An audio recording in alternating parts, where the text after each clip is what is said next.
Kami na lang magkatabi ngayon ni Kuya dito sa likod, tsaka kasama si Bobby. Kasi si Bunso ay nandun na sa harap. Nakakandong na kay Bay. Kasi ito, pinapakita ni Ayas pa yung graveyard ng kanyang mga grandparents. Yan.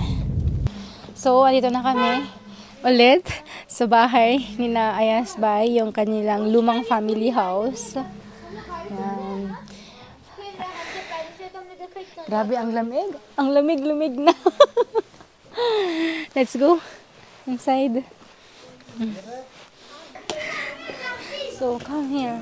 Pasok na tayo sa loob. Yung mga bata, nagsimula na silang lumabas sa kanilang mga bahay. Ang daming mga bata doon. Ang cute. Nakakita ulit ako ng bougainvillea. O, diba? Feeling ko tuloy na sa Pinas na naman ako.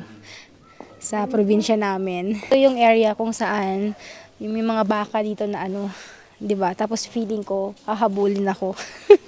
Tapos ito na yung walnut ni na Ayas Bay. Nakapag-harvest na sila ng ng bunga. Tapos sabi ni Bay, may nakaseparate daw na isang plastic for us and isang plastic para kina Mama at Papa Johnny. Di ba na maaliwalas? Kasi nga winter na. Ganyan. Tapos, ilan na lang yung manok. Mukhang nakatay na nila.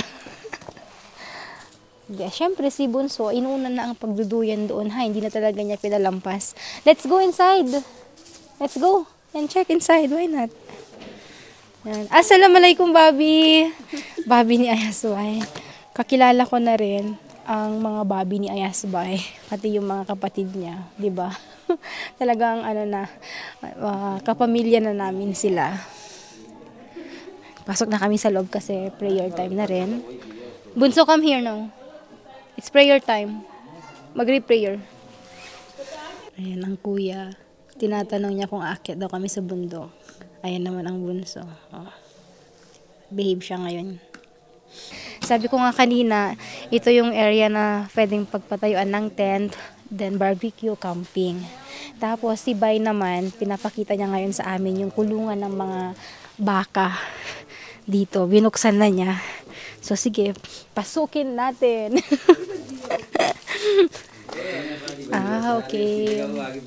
Pinaglagyan na rin nila dito ng ng mga upuan, mga lumang ibang gamit, mga charpay or yung papag. Yan. Right now this area they are using for a store. Storeroom pa. So wala pang baka dito kaya wala pang amoy ng ng hayop. Yes. Sabi ko kanina, I'm saying last time we came here, there's a lot of chicken, native chicken. Bay, there are a lot of native chicken last time, right? Oh, I know, only few left.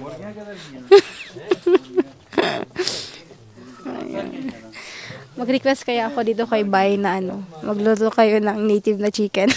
Hindi ko alam hindi ko pa nabilang pala kung ilan ang mga kwarto dito sa old family house na Ayas Bay. Ngayon naman ay papakita daw nila sa amin, yung mga pictures ng mga parents ni Ayas Bay from their shadi or wedding day. Yan. Madami silang mga naka-store talaga yung mga old albums nila dito. Madilim na. So, dahil late na rin naman kami nagpunta dito. Brown out. Pagdating namin dito, biglang nawala na ng kuryente. Wala silang UPS or generator. So, pasok na kami sa loob kasi nga tinatawag na rin kami at the same time malamig na dito sa labas. Kaya hanggang sa muli, Allah Hafiz. Allah Hafiz. Say Allah Hafiz. Allah Hafiz. Now, let's go, my love.